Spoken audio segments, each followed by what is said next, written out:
Hello, everyone. Welcome to today's session.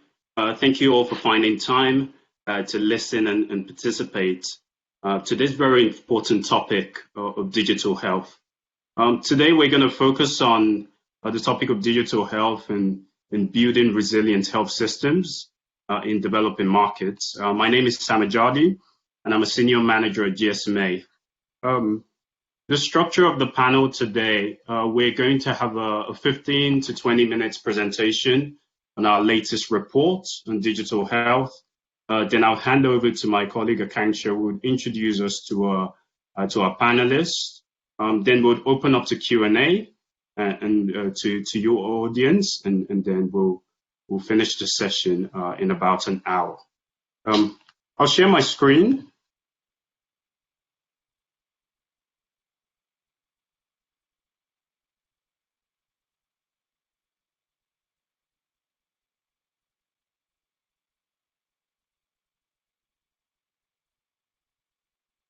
I'll just give you a quick introduction to GSMA for those that don't know. The GSMA represents the interest of mobile operators worldwide, uniting more than 750 mobile operators with nearly. Can you see my?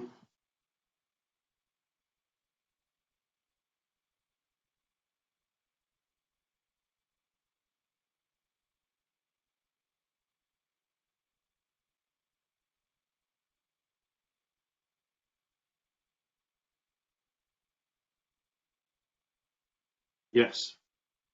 Sorry for the technical issues. As I was saying, for those who are not familiar with the GSMA represents the interest of mobile operators globally. We unite 750 mobile operator partners with nearly 400 companies within the broader mobile ecosystem. And these companies include software companies, equipment providers, internet companies, as well as other organizations within adjacent industries. One of the programs the GSMA run is the Mobile World Congress events, which is held annually in Barcelona, in Los Angeles, and Shanghai. We also run a range of regional events as well. Within the organization, we have the Mobile for Development arm, which essentially focuses on reducing inequality in our world. Mobile for Development has about 10 programs, which focuses on the different breadth and opportunities that we see across the range of mobile technologies. We have projects in about 45 countries where we're active with our mobile operator partners, innovators, not-for-profit, civil society, and a range of other players. To date, we've impacted the lives of 74.2 million people and still counting. We're always looking for new insights and new data, which would inform the work that we're doing with technology. Saying what we will do, we'll take you through the reports, the findings from the report. The first thing that I want you to see is there's a bit.ly link on your screen.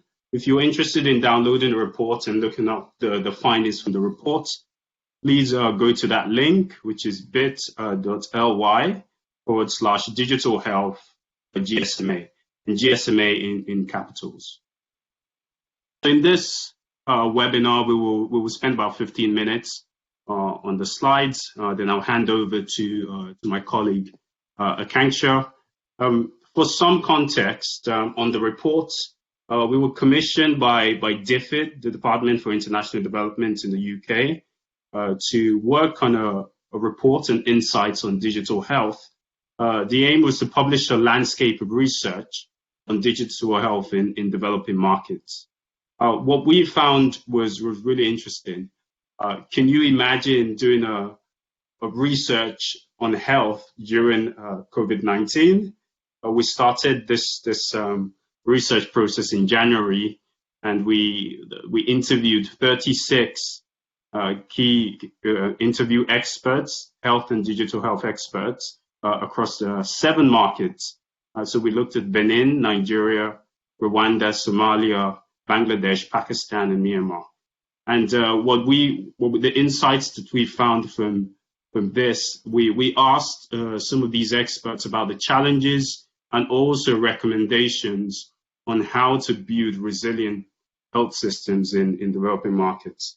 The first thing that we noted from our research was that these experts noted that leadership and governance accounted for the largest sum of the challenges facing emerging markets health systems. And this is a range of responses we got from this. There were some that highlighted that there needed to be better governance. There were some that highlighted that there was corruption in the system. There were some that highlighted that there was actually good policies in place, but the challenge was actually implementing some of these policies.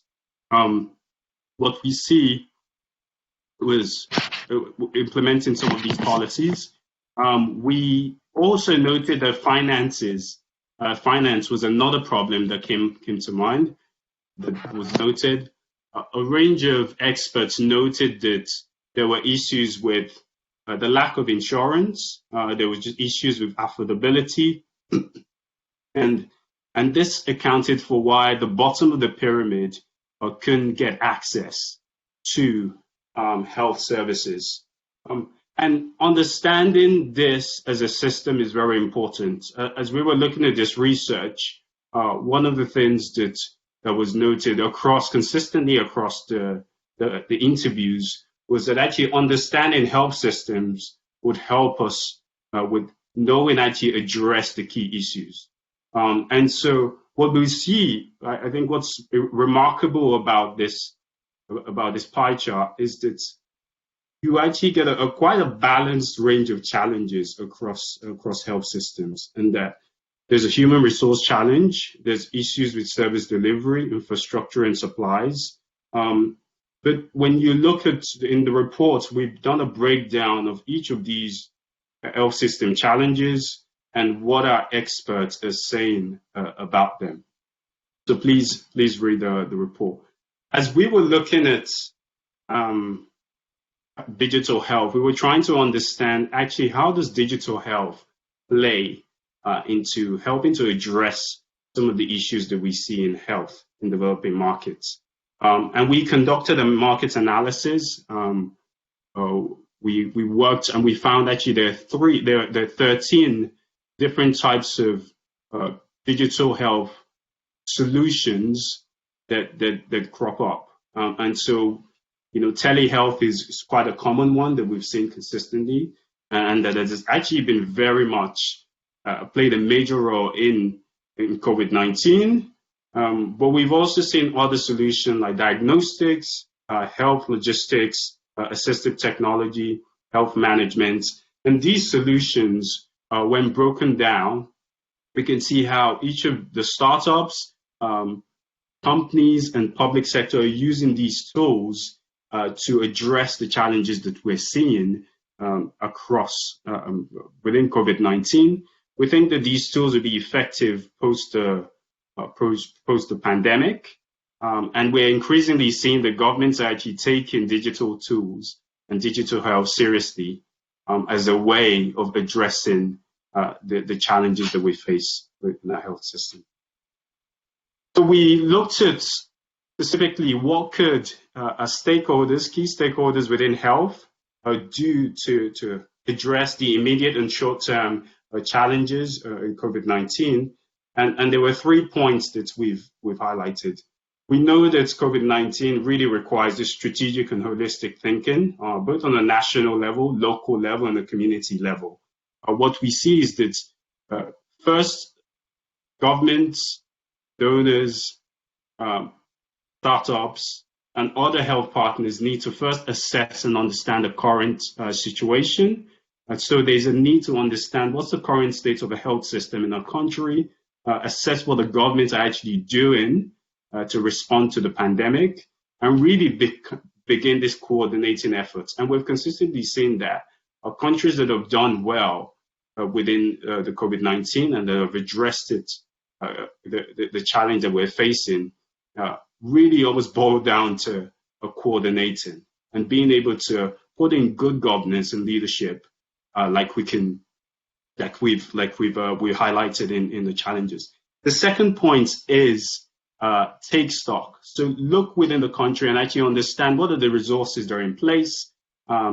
Analyze what has been done with previous diseases. One thing that we found that has been really helpful, the case of Ebola in Liberia and parts of West Africa has actually helped some of these countries in West Africa to address and to fight COVID-19. And so having all the right systems in place has really helped with this. And finally, really draw from best practices. I think there's one of the challenges with using technology during this period is that there's a huge range of services that could be put to work. And the application here is that you should use tried and tested digital technologies to really amplify local effort. We've seen USSD, SMS, basic mobile services being used to really, disseminate information about COVID-19, help with prevention. And we've seen these tools, basic tools, actually playing a major role in helping to fight the pandemic. The second one is to refer to best practices on the use of technology for health. And there's a range of tools to leverage in the report. So all this is in the report. So what we've noted as we were also looking at the study was what are the points at which digital health and digital tools play a role within COVID-19. And consistently, we've seen these tools being effective across surveillance and early warnings, across prevention and health promotion, diagnosis, treatment, and even social control. In the report, we have several examples of these tools, of digital tools being implemented, and the ones that you can see on your screen as well, being implemented to address and to combat COVID-19. So part of the recommendation, we asked the 36 stakeholders that we engaged with, what are the actions they would recommend for these 5 stakeholders? And they came up with a range of action points, and these are some of them.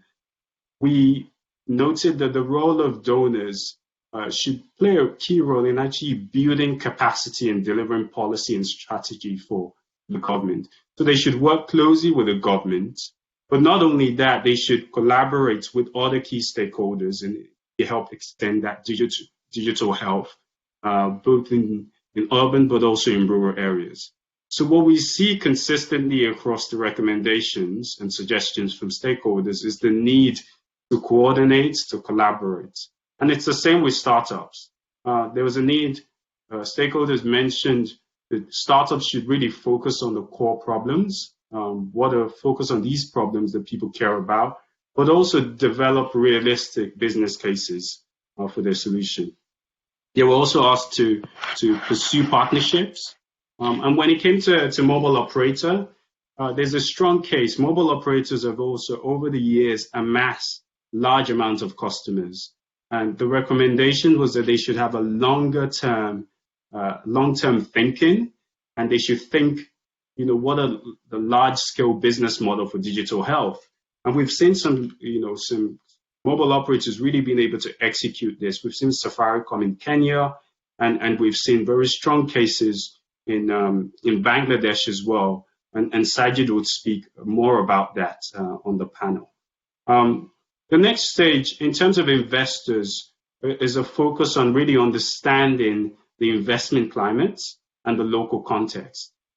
Particularly when it comes to digital health, the returns, compared to other sectors and other fields, tend to take longer to realize returns. And so what the stakeholders were recommending to investors is that they should nurture this investment climate, but also understand the local nuances and the local challenges in order to invest properly in the right solutions. Finally, when it came to governments, they were asked to develop legislations and regulations and ensure that they're enforced. what we've seen is that there are times when there are actually good regulations in place. The challenge is actually the implementation. And so working with other parties and involving the private sector, they were asked to execute and help execute digital health, but also health, the health strategy within the country. And that's really what we saw in terms of our findings. We have the report covers into detail some of the findings from the study. And without ado, I would hand you over to my colleague Akanksha, and she would introduce and run you through the panel session. All right. Thank you, Sam, and hello, everyone. I'm Akanksha, and I work as a Research and Insights Director in the Mobile for Development team at the GSMA. For the remainder of this webinar, we'll be joined by a panel of experts from various parts of the world. I'd request the panelists to now please switch their videos on, and as I introduce, wave to acknowledge and let everyone know who you are. So I'll begin with Ifat. We're still waiting for Ifat to join. I'll begin with Ifoluwa Olokode, who is the head of partnerships at Helium Health, which is a digital healthcare provider in Nigeria. Helium Health runs an electronic medical record and hospital management system in West Africa. Its software enables healthcare facilities to deliver better care in simplifying the health records, processes, and payments. So if you could wave, Oluwa, I think because of the screen share, we're all looking smaller. So we'll fix this as we move on the questions and answers. Thank you. Thank you for joining us. Next up, we have Dr. Ifat Zafar. She's from Pakistan, where she has co-founded a digital health startup called Sehat Kahani. Sehat Kahani is a past GSMA grantee, and what they've done is they've created a network of walk-in centers where patients can connect to qualified online doctors, with nurses acting as intermediaries in those centers. Besides this, they also offer other healthcare services such as consultation, awareness, health counseling, using mobile-enabled platforms. So Ifat, if you could wave. Yes, thanks for joining. We have Sajid Rahman, who is the CEO of Digital Health Solutions, formerly Telenor Health. They launched their operations first in Bangladesh, and they have served over 5 million registered users as in the first quarter of 2020. Welcome, Sajid. Right, yeah. And finally, we're joined by Biju Mohandas, who is IFC's Principal Investment Officer, responsible for health and education investments in Sub-Saharan Africa. Biju, if you could wave as well, and we'll get started. Brilliant. Sam, I think if we can take the screen off, the panelists could be seen. Brilliant. Yes. Okay. So thank you all for taking time to join us today. My first question actually relates to the obvious one, the healthcare challenges that COVID-19 has posed. Now, we know that it has spared no country. Every country is suffering with largely similar challenges. But even then, some countries are suffering more with, let's say, overwhelmed health systems. Others haven't been able to provide PPEs to healthcare workers. Still others don't have enough healthcare workers, and many more such challenges. So I'd like to hear from the panelists about the specific pain points in their countries or regions of focus, and why do you think that happened? So, I mean, if you're okay for us to start with you, just giving a background on what's happening in Pakistan and why. Hello, everybody. Thank you so much for the introduction. I'm Dr. Ifat Zafar, and I'm the co-founder and CEO of Sehat Kahani, where we provide access to digital health through two distinct verticals, telemedicine-based clinics in low-income communities facilitated by nurses, or a mobile application for the more urban market. So I think definitely Pakistan has been devastated and affected because of healthcare, lack of healthcare infrastructure and facilities at many levels. But I think primarily, if I look at the lag has been in the services, in the finance, and in the human resource. So I think currently, if you look at the tertiary care hospitals, the needs of ventilators are immense in Pakistan. Major leading tertiary care hospitals in the leading cities such as Karachi and Lahore have been exhausted, and you won't find any bed for a critical patient. If I talk about the numbers, there are more than 150,000 affected people from COVID, and we have had around 3,000 deaths. So while it does seem right now that the number of deaths might be less at this point, but there's an algorithm produced by the Imperial College of London, and based on that algorithm, it seems that by January 2021, Pakistan will collectively be having around 2 million mortality cases, which seems like a big number. Now, apart from the mortality, what do we do of those patients who are suffering from COVID, who will recover, but then who need special medical assistance? And I think that is where Pakistan is lacking the most. That there is one tier which we recommend for home quarantine, people who are positive but then they have limited symptoms, or for example, their oxygen capabilities within limits. But then there's a particular population where the oxygen saturation is being reduced, and while they need immediate hospital admissions, that is where which is affected the most. If I talk about doctors, so there's a recent number which was published. So we have around 600 plus doctors from the tertiary care hospitals who have been affected with COVID. So the numbers are grave and they are increasing on a daily basis, and I think that is what has affected us the most. I would really like to point here that unfortunately the budget, the annual budget for Pakistan was released a few days back, and I think healthcare was still kept very minimal. And that is something which was a bit disappointing for Pakistan, that while we were looking at a large investment by the government in this point in healthcare, it was still very small as compared to the other financial investment that the government is doing. So this is currently the situation. But I think if I talk about the positive points in Pakistan, a lot of healthcare or digital health services have come about. Sehat Kahani, for example, has actively partnered with the government, and what we are doing is that we are providing access to online consultations to everyone free of cost till the 31st of July with the support of our partners. And what we have done is that we initially started off by adding around 250 doctors. Now we have around 350 plus doctors available in our mobile application, which can be accessed 24/7. And there are two things that these doctors are doing. A, they are providing healthcare access to patients with regular ailments, non-COVID related ailments, for example, diabetes, cardiovascular ailments, other general primary healthcare issues. But more importantly, now we are also screening people for COVID based on the national guidelines that have been provided. And we're also referring them to the respective tertiary care hospitals. And this has shown a lot of need.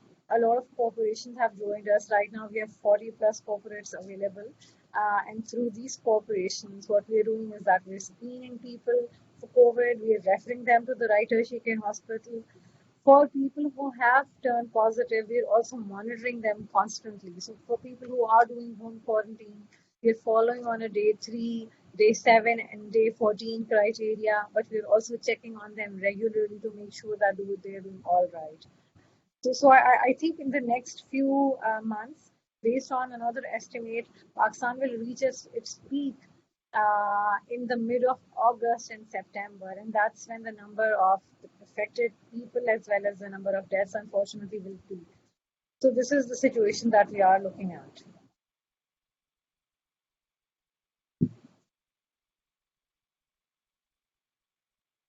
Bangladesh would be a very Sorry, difficult case to. Am I muted? Okay, cool. Yeah, no, Sajid, for you, I mean, I'm just trying to understand the perspective of Bangladesh here, specifically from the population density perspective. A lot of, cities in West Bengal in India, and of course in Bangladesh, Dhaka and others, social distancing would be so hard. So, I mean, what's the perspective there? What are the challenges that Bangladesh is seeing at the moment?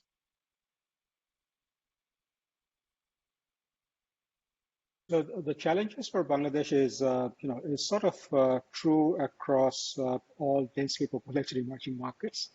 I mean, if you look at the charts followed by Financial Times has a live data where you can plot different countries and see the new cases and death rates and stuff. And you just interestingly, and I do it quite often between Bangladesh, Pakistan, India, Nigeria, and Indonesia, and all these pretty much are trending at the same direction.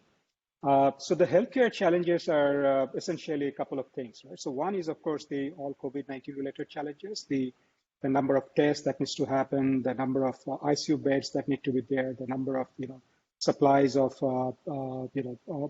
oxygen, all those stuff, right? So those are basics, and those have been challenged across all these markets, and sort of indicating of the low investment in the healthcare space that has been happening. So there is really no surprise at that space. The other thing that we are seeing also, and which is again, I'm sure true in other markets, is just because COVID-19 is there doesn't mean all the other NCDs have gone away, right? So those are there as usual. And we are getting a lot of requests from very renowned specialists because they can't go to their clinics anymore. And they are worried how they are going to serve their regular patients and things like that. So that is, I think, another big area which is sort of being overlooked given the importance of COVID-19. That a lot of regular patients who are suffering from diabetes, cancer, heart problems, they are in a way not properly treated. So that again, I think, is a big challenge in the healthcare system and which will unfold in the coming days. If you look at the total deaths of all these markets, I mean, of course, that shows some idea of what the impact can be. To the question of density, I think so. The challenge for all these markets, of course, is the balance between economy and the healthcare system, right? So most of the countries have people who live on a day-to-day wages, and if we continue to the shutdown or the lockdown, then what happens to those group of people? And unlike many countries, the government is not rich enough to send checks to individual homes, right? Which US can afford or UK can afford to some extent. So that's the other challenge. The silver lining in this all thing, I mean, I'll come to the digital a bit later because I think we'll cover it later. But the silver lining is the COVID-19 virus has been mutated almost 10x more than the typical flu or the previous SARS viruses. And the potency of the virus that came to this region is, I'm assuming, I don't know, but the fatality rate indicates it's not as potent as it might have been in other markets. So if you look at the death rate or the fatality rate, even if it is underreported, even if not all the cases are reported properly, it is not as high as other markets in most of the countries. There's a very interesting data which shows the total number of population, total number of death, and the COVID-19 related death. So in all markets, the total number of death, and the COVID-19 related death is almost 1/10 or 1/20. So even if you multiply 2-3 times, it won't be nowhere there. But markets like US, the COVID-19 related death is almost 10x than their regular death, which is a very interesting phenomena that has happened. So in short, I think the impact of COVID-19 on healthcare is specifically COVID-19 related would be the treatment of the COVID-19 patients, whether we're giving them an ICU beds, being able to treat them properly upfront, having the basics, antiviral drugs when required, treating them properly when they're isolated. And then there's this bigger health ecosystem picture where a lot of the NCD diseases in regular patients are not getting the right treatment. So I think it's a double-edged sword that we're facing. Yeah. Thanks for that, Sajid. Oluwa, I think, how about Nigeria? I mean, I want you to focus more on the aspects related to private sector healthcare delivery. I know that private sector provides close to 60% of the health service delivery in the country. what challenges or opportunities has that created with regards to COVID specifically? So thank you for having me. Helium Health, so we support a lot of we support private health facilities, public health facilities. And the challenge that we've seen with private health facilities during COVID is that there's a lot of fear. There's a lot of anxiety about contaminating the facility. Earlier on, I think maybe in March, a couple of health facilities had to be shut down because there were patients that came in and they had COVID. So there was mass panic and hysteria around that, and just general unpreparedness to handle such cases, right? Because the government in Nigeria is in charge of the COVID-19 response. So technically, if you have COVID, you should go call a hotline, and the government should handle your care and handle the entire response process. So because of that, unpreparedness and hysteria, health facilities have shut down during the lockdown. There was about almost 2-month lockdown in Lagos and Abuja, the epicenters of Nigeria's epicenters of. So private health facilities were really struggling during that period because nobody wanted to come in, even though you need care. Like Sajid said, because there's COVID-19 doesn't mean that nobody else has other health problems. People who have malaria still have malaria. People who have chronic diseases still need care. But those health facilities could not provide that care because number one, people were afraid to go in for fear of catching COVID. Number two, those health facilities themselves didn't want to open. So one of the significant effects of that is drop in revenue, right? So these health facilities were in danger of shutting their doors, and which is very tragic because as reports have come out about the long-term effects of COVID, deprived COVID. There are reports of them having chronic lung issues or heart issues. So we need these health facilities to remain alive, right? So dealing with that and staff not wanting to come in, so absenteeism because of that. So in response to that, what Helium Health did, so we looked at it from two angles. Okay, we need to support the private health facilities to keep running, and we need to support the government to have a better COVID response. So what we did was we accelerated the development of a telemedicine platform. So we always had the roadmap. So we're look, these health facilities need to keep providing care. They need to stay alive. They need to keep earning revenue. So we created a telemedicine platform that they could use to keep providing to provide virtual consultations.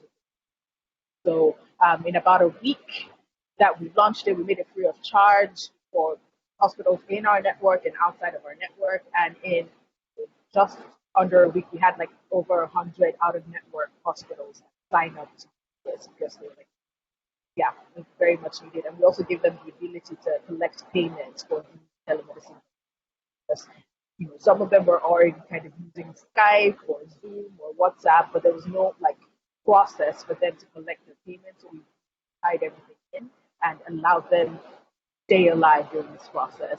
Then for the government, we recognized that there were so many silos within the government's COVID-19 response. So there's the call center that's triaging people, but passing on the case to maybe the lab team or the epidemiology team or the evacuation was manual. It's people holding paper and all of that. So we were this is ridiculous. What can we do to make sure this is seamless, to accelerate all of this? And we developed an emergency response system in a couple of weeks that is now being used by the Lagos State COVID-19 response that it digitizes the entire process, makes it easy for files to be transferred, makes it easy for people to know what tasks and what cases are open for following up with people isolating at home.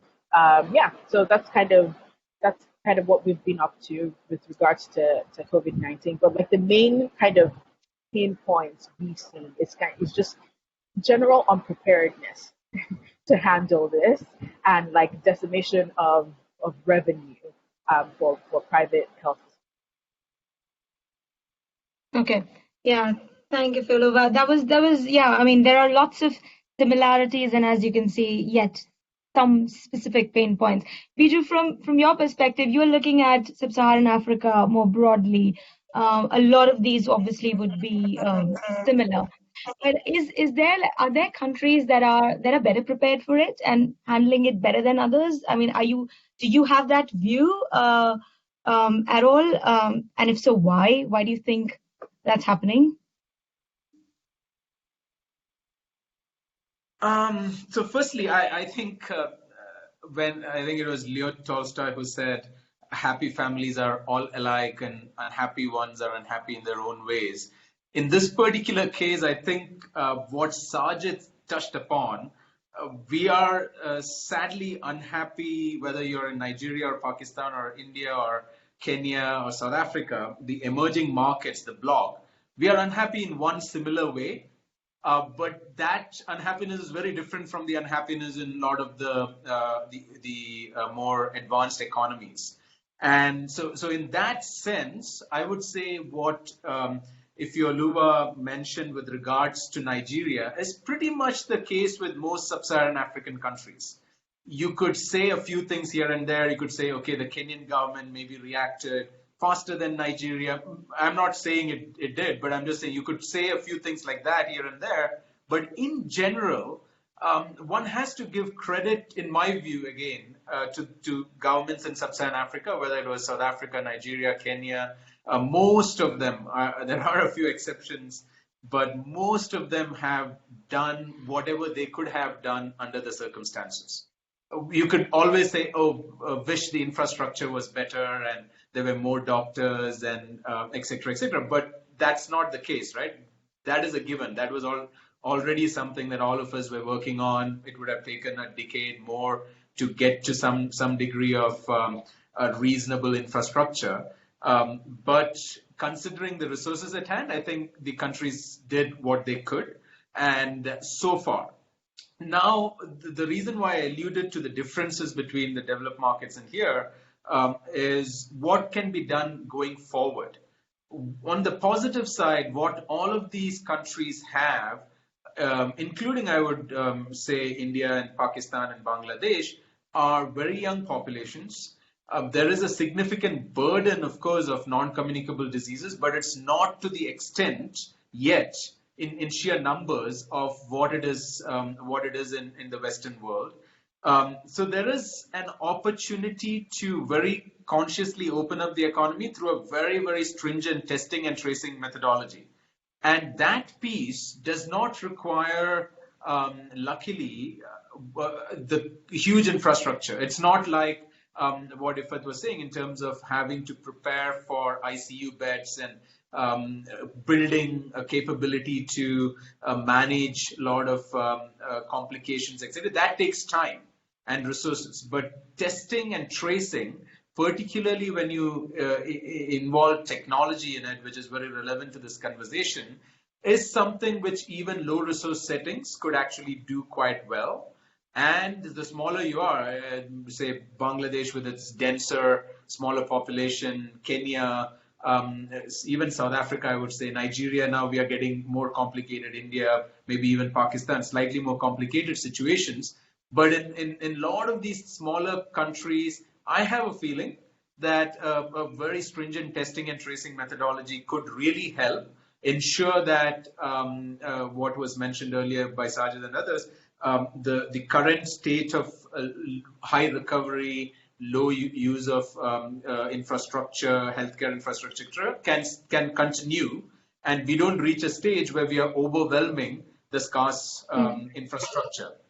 And equally importantly, we are in a stage where, going back to again something which everyone mentioned, we are not neglecting the other diseases, as well as we are not neglecting basic human conditions of starvation and all of that, which is a reality in a lot of these places.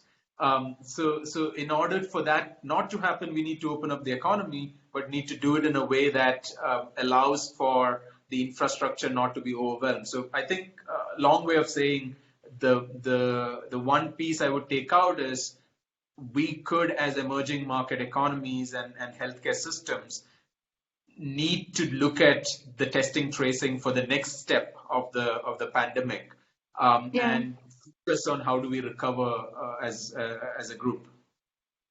Yeah, that's very interesting, and I think I'm trying to link this to the next question, which I have is about what's in it for digital health. Like, is it the moment for digital health now that you have an evidence of its applications in prevention and testing and tracing and diagnosis?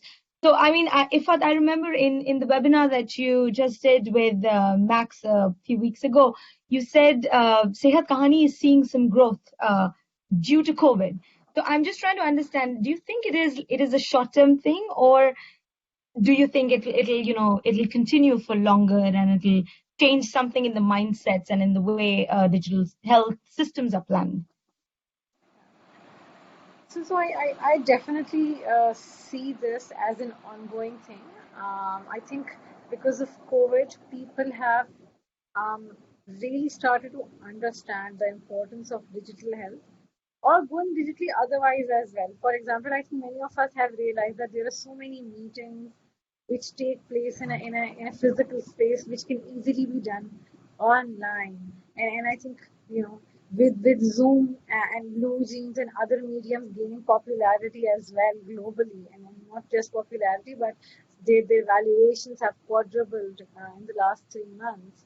Same goes for digital health. I think what I foresee now is that there is going to be a sudden jump in the online OPDs over the next few years, and there's high possibility that people might shift towards online OPDs for regular ailments. This does not obviously discount the importance of having a physical healthcare facility or the need to have a place, but I think now people will become more aware for the kind of ailments which can actually be dealt with in a digital medium, and for the other ailments for which they really need to go to a hospital.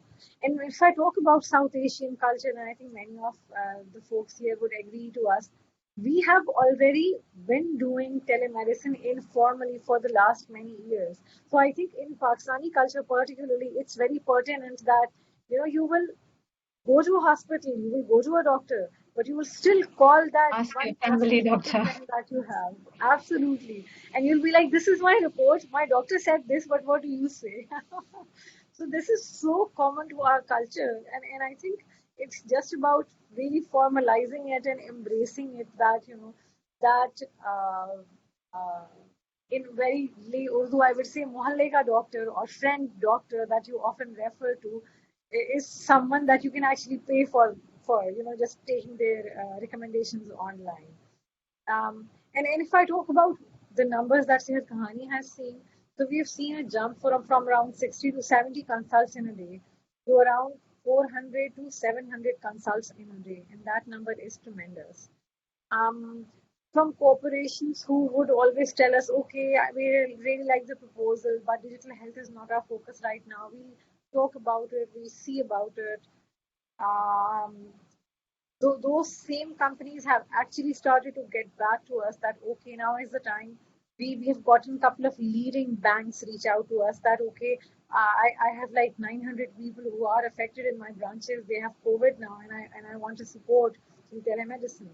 So now as the ailment and as the disease is getting serious, people are actually understanding its importance. And I feel, so for example, most of the contracts that Sehat Kahani has built, we've done it for an entire year. So I don't see this very temporary. I do see this going in a long term time. And I remember from the same conversation that we had with Max, and ODOC was also there. And he very rightly said that he sees that the online OPDs will eventually outnumber the physical OPDs in the next 4 to 5 years. Yeah. I think more news, more noise needs to be made about the impact, because the question mark always has been about why should we do it? And now I think that we are getting a chance. Um, uh, the impact numbers need to be communicated more for in order to see more investments. Helium Health, Ifeoluwa, you just saw an investment of, I think, 10 million in May. What's your perspective on this? Do you think it's your this is the moment? How bullish are you about the prospects? We are very bullish, and we believe that indeed this is the moment, because like if digital technology allows you to do infinitely more, like it amplifies your capacity so much. So some of the things that we are um, particularly bullish on, because like healthcare in Africa is fragmented, right? Past information is difficult to come by. It's difficult to know, um, for example, like what are the trending diagnoses in a specific region, right? You can't know that because everything primarily still runs on paper. So how would you be prepared for, a cropping epidemic, or how will you easily detect something if you don't kind of know what's happening, if you don't have immediate oversight over what's happening, if you can't make data-driven decisions, you're just like guessing or estimating, or going with your gut. Like digital technology allows us kind of tear down the whole structure, rebuild it, and yeah, we're very bullish on it. And we see digital technology ramping up very much, because now there's a lot of attention on healthcare. Okay, how do we maximize our resources with digital technology? Saha Kahani is a very great example, and is one that I'm hoping um, emerging governments will like look into and scale. Because like, for example, in remote areas, doctors don't want to go to remote areas, right? They don't. It's difficult to get people, convince people to move. But you could have a telemedicine, center and kiosk, and have community health workers, upskill them, maybe get them to nurse status, and they're within the community, and they can, with an online doctor, work to deliver great care, right? Digital technology also allows us invest in healthcare, because now we have data about what is really happening, what are the real needs, what are the gaps. Allows us plug financial leakages when you can easily tie payments, right? So yeah, I think like it is our time for digital health, and I think that yeah, it's an upward trend here on out. Yeah, I'll quickly pose the question that I see in the chat box here to whoever is willing to take it. Where do you see is the higher need or more opportunities in digital health? In which part of digital health has the most potential in the short term? I would say, like let's say 2 to 3 years or 4 years from now. Is it in software for telemedicine, hardware? Like, what do you think? Where is the next growth coming from? I think telemedicine would be clearly the big winner out of this whole thing. So one thing which is very clear out of everything that has changed in the past 3 months is that technology is going to come out as winner out of this whole experience, right? So whether it's e-commerce, where the adoption rate for the last 30 or 40 years has been 10% of retail, and last 8 weeks is 20% of retail, right? So adoption of these sort of behavior change. And if you look at any large tech companies, whether it's Amazon or Google or Uber, the reason they became so big is that they changed their behavior in a fundamental way. The way you search for information, the way you buy things. So digital health has always been, especially telehealth, has always been struggling in that behavior change. The idea that I need to see a doctor face to face, and the doctor needs to, take my pulse and listen to my heartbeat and stuff like that. And without that, I'm not comfortable with the consultation or the medicine that has been prescribed. I think digital health and this particular journey of last 3 months changed that idea on its head. And we are seeing people who are now adopting digital health, and they're going through the experience, this teleconsultation.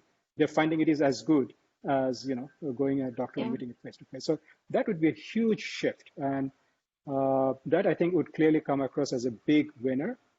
And the point of the whole thing is that, the other point you're talking about software and medicine delivery and IoT devices of collecting data at the patient end. I think those will all just come on top of it because doctor consultation is sort of the front door. Now, if that front door opens up and people are comfortable communicating with a doctor over telephone or video or chat, then the doctor describing medicine, the medicine getting delivered, doctor taking data from the IoT devices, those would actually all come in. So that's the main hook, which I think will work out. Biju, we were before the webinar started, we were talking about the whole regulatory aspect of it. My question is, what will it take for digital health to scale? What do we need to do for it to develop and grow in the future? Absolutely, and I'm of course providing. Sorry, am I unmuted now? Okay, I'm providing my views as an investor. The others who are actually doing it on the ground are far more suited in many ways to elaborate on that. But as an investor, I think before even regulatory, one piece that I would mention is my own experience sitting on the boards of some healthcare companies in sub-Saharan Africa right now, or as an investor in those companies, I tend to agree that telemedicine was the lowest hanging fruit that all of them grabbed.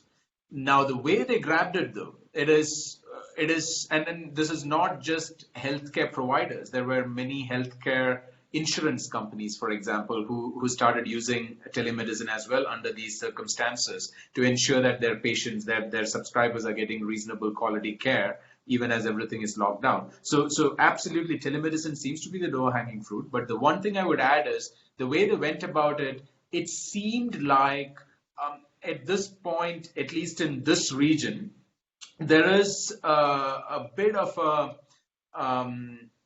what's the right word? It's almost like a race to the bottom to some extent. So as long as a certain quality is provided, that is important, of course. And that quality is primarily coming from what is the panel of doctors that you have at this point. So the technology element has not been, it seemed like if Akanksha tomorrow comes up, gets 15 great doctors in Lagos and is able to get a reasonable technology in place, I as a healthcare provider will possibly come to you versus someone who has been working on this for a while. If you're offering me something, or maybe I ran into you somewhere before I ran into the other one. So it's been a bit haphazard so far in that sense. And that means one of the constraints to scale for some of these companies could be that over a period of time, it might become a bit of a commodity in quotes, which is distinguished only by the quality of doctors that you have in your panel who is providing this now, and therefore you are a bit constrained by that. It's less a Facebook-like platform or a Google-like platform, which also offers things you and I can sort of build out, I guess. But because of the scale that they have received, there's a tendency that everyone tends to go there, and it's sort of an ecosystem that you don't want to get out of. So there is that that kind of an ecosystem builder, scaled entity which can grab the market could emerge. But as of now, I'm not seeing it, at least in these markets, and it is a bit of an open field. And during the next phase, there could be a bit of a commoditification / race to the bottom that could happen. Unless there is someone smart finds out a way to ensure they're holding great doctors with them, or bringing in some sort of differentiation that can protect them from that. So that would be one constraint. The second really is what you touched upon. I think the regulatory environment is still pretty patchy. There are some entities which are working towards it. I know that Ghana, for instance, came up with a regulation to specifically govern this, even slightly before COVID, if I'm not mistaken. But many other countries, it's not entirely clear, whether from a telemedicine perspective, but also in terms of teleprescription, telediagnostics, et cetera, et cetera. So there are those open issues, which not only result in a risk for the company as it scales, but also prevents good quality investors, capital, management teams going in, because they're always worried about that particular risk. So I think those two, top of my head, would be major constraints. The third one would be to answer the question, who is your consumer? Are you going to go out there into the market as a digital health provider and become the brand? Or are you the service provider to a large healthcare entity, which is brick and mortar and which has built its brand equity in a market, which has the doctors, and you're just providing the service, the IT platform, for lack of a better word, hardware, software combination that you said, that would allow them to go digital. I have a feeling that the latter is quite a big. I don't know whether if you're a consumer, you don't see it as a risk, but as someone who is entering into the digital health space, it could be a risk, right? So Apollo in India, if it really decides, okay, this is it, we are going a big. So we are looking 20 years down the line, and we want to be from predominantly a digital player with our tertiary services provided through our brick and mortar. I think it'll be very tough for some of the traditional digital health players in India to compete with something like that.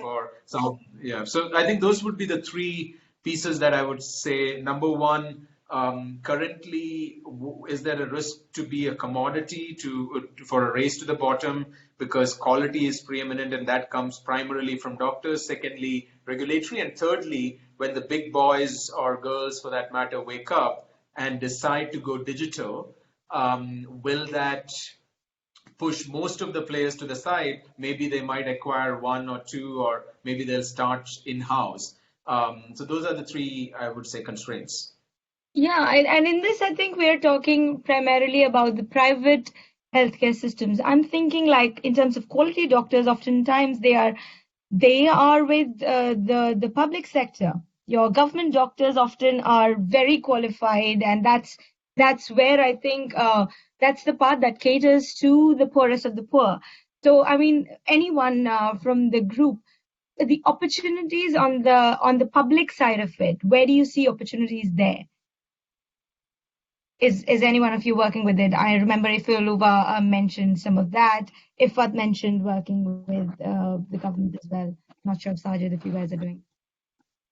I do see a lot of opportunities growing with the public sector, with interesting and innovative models. So, for example, a couple of government entities that we are in conversations with are now exploring, for example, community health workers going in the field with a handheld device through which doctors can be accessed by people.